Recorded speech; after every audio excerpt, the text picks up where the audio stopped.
Bonjour les amis, nouvelle vidéo aujourd'hui pour parler de Diodo qui a pris la parole par rapport à l'affaire Jean-Marc Morandini, vous savez, le présentateur star de CNews condamné, mais qui continue à recevoir bien sûr toute la fine fleur de la droite française. Mais juste avant d'en parler, n'oubliez pas comme d'habitude de vous abonner, le pouce, le commentaire, le partage et le boost de la vidéo. Si vous entendez des ronflements pendant la vidéo, c'est que mon fils, mon deuxième, est à son tour malade, donc il est juste derrière la caméra dans le lit en train de se reposer et de dormir, donc je veille sur lui tout en travaillant. Donc si vous entendez un petit garçon qui ronfle, ce n'est pas moi et ce n'est pas un effet sonore dans la vidéo. On écoute Diodo et on en parle juste après. Chers amis internautes, bonjour, bonsoir, que la paix soit avec vous, mes amis.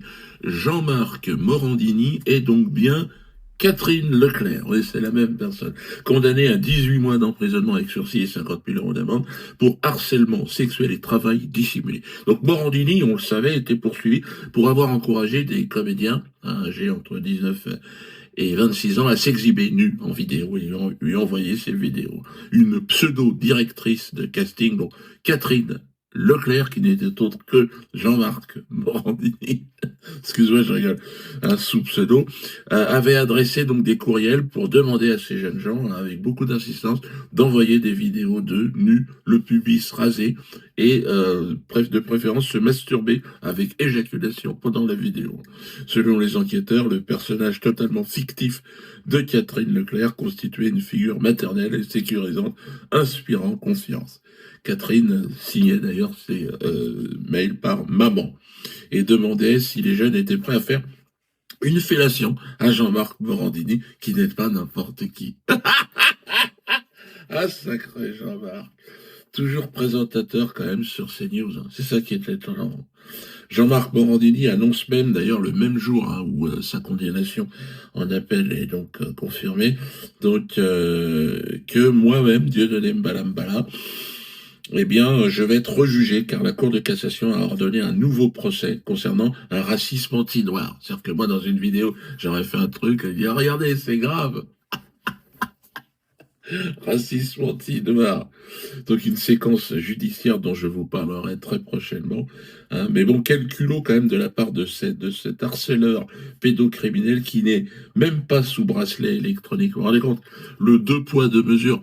Moi, je me serais fait, soi-disant, avec mon propre argent, je n'aurais pas déclaré 27 000 euros de TVA. Ils me mettent 2 ans de tôle et l'autre ferme. Et l'autre, non, c'est bon. Ah, vive la France, c'est faut rigoler. Mais tu te demandes dans la magistrature, d'ailleurs, quand même un sacré pédocriminel qui se protège entre ces... C'est grave, quand même. Moi qui pensais que Bolloré était un patriote et un bon catholique, malgré cela, il continue de mettre à l'antenne Jean-Marc Morandini. Et oui, il a forcé des jeunes, des mineurs à se masturber, à se branler, excusez-moi, mais il faut dire les termes, devant lui, plus des photos, plus de harcèlement. Je vous invite à aller voir l'excellente enquête qu'a fait, je crois que c'est Blast ou Off Investigation sur YouTube. C'est un média de gauche, c'est vrai, mais leur enquête sur Jean-Marc Morandini, elle est totalement édifiante sur ses pratiques avec les jeunes garçons qui durent depuis 15 ans. Alors si CNews doit être la chaîne patriote de droite qui doit réanimer la France, non merci, la France ce n'est pas la pédophilie et on ferait bien en France de balayer devant notre porte et de mettre fin à la pédophilie pour qu'on puisse arrêter de surnommer la France Pédolande. Mais dans cette affaire, moi ce qui va me plaire, eh bien c'est de voir tous les gens qui continuent à aller sur le plateau de Jean-Marc Morandini et notamment la droite. Vous savez, cette droite qui vous vend des valeurs, cette droite qui critique, qui chie sur la gauche, sur leurs pratiques, sur leur décadence. Et pourtant, eux, ça ne les gêne absolument pas d'aller chez un criminel. Du moment qu'ils ont un micro, du moment qu'ils ont un petit peu de lumière, ils sont prêts à tout.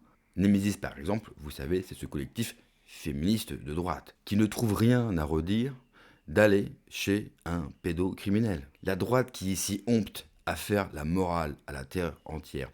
La droite qui est si honte à vous expliquer qu'ils sont le camp du bien, qu'ils ont des valeurs contrairement aux autres. Eh bien, continue de collaborer avec Jean-Marc Morandini. Je pourrais aussi citer tous les journalistes, entre guillemets, de Frontières qui continuent à aller bien sûr sur le plateau. Je pourrais citer aussi Didier Maisto qui continuait à aller chez Jean-Marc Morandini, ça lui posait aucun problème. Celui qui est souverainiste de gauche, qui passe son temps à nous expliquer la vie sur X, qui passe son temps à faire la morale aux gens sur Toxin, eh bien là aussi ça ne le dérangeait pas d'aller chez Jean-Marc Morandini. Et il a fallu Rémi Justemilieu dans une vidéo qui attaque Didier Maisto pour qu'il décide d'arrêter d'aller chez Jean-Marc Morandini. En réalité, l'affaire Morandini, elle démontre beaucoup de choses. C'est-à-dire que tous les gens qui sont sur Internet, qui prétendent faire et agir différemment des médias mainstream ou du vilain, méchant système, on se rend compte que pour un petit peu de lumière, pour avoir accès à des médias et faire leur com et surtout leur promotion, eh bien, ils sont prêts finalement à fermer les yeux sur tout. Donc, quelle est la différence aujourd'hui, sincèrement? Et ça, c'est une interrogation.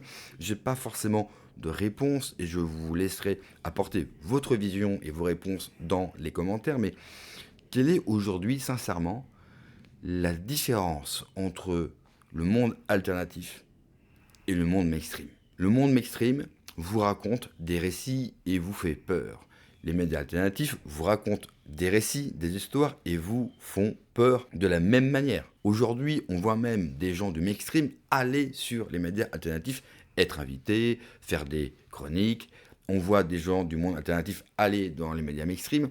Donc aujourd'hui, il y a une confusion du genre. Alors qu'au début, la promesse d'Internet, c'était de faire différent, d'être différent des médias mainstream et de délivrer et de traiter l'info de manière différente. Et on se rend compte que ces deux mondes-là, aujourd'hui, la ligne, elle est extrêmement poreuse.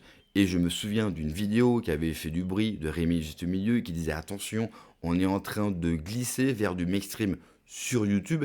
Et quand vous regardez les moyens aussi mis aujourd'hui, les médias alternatifs sont devenus des vrais médias avec des chroniqueurs, avec des moyens financiers énormes. Pour résumer, c'est de la télévision sur YouTube. Donc, qu'est-ce qui nous reste finalement sur Internet? Qu'est-ce qui reste aux médias alternatifs pour réellement se différencier, hormis un discours différent du mainstream? Vous avez des gens sur YouTube qui se refusent à inviter des gens comme Dieudo, des gens comme Soral ou autres, quoi qu'on pense d'eux, mais qui n'ont aucun problème à aller sur le plateau de Jean-Marc Morandini. Moi, ça m'interroge beaucoup sur leur intégrité, sur leur colonne vertébrale, sur leurs valeurs réelles, ou plutôt supposées, et ça me fait douter énormément de leur sincérité dans le combat que nous devons, enfin en tout cas, que nous sommes censés, bien sûr, mener ensemble pour essayer, bien sûr, de sauver ce pays. Je ne sais pas si vous l'entendez, mais mon fils qui est malade est en train de dormir paisiblement et de ronfler. Il y a un train qui passe dans la pièce.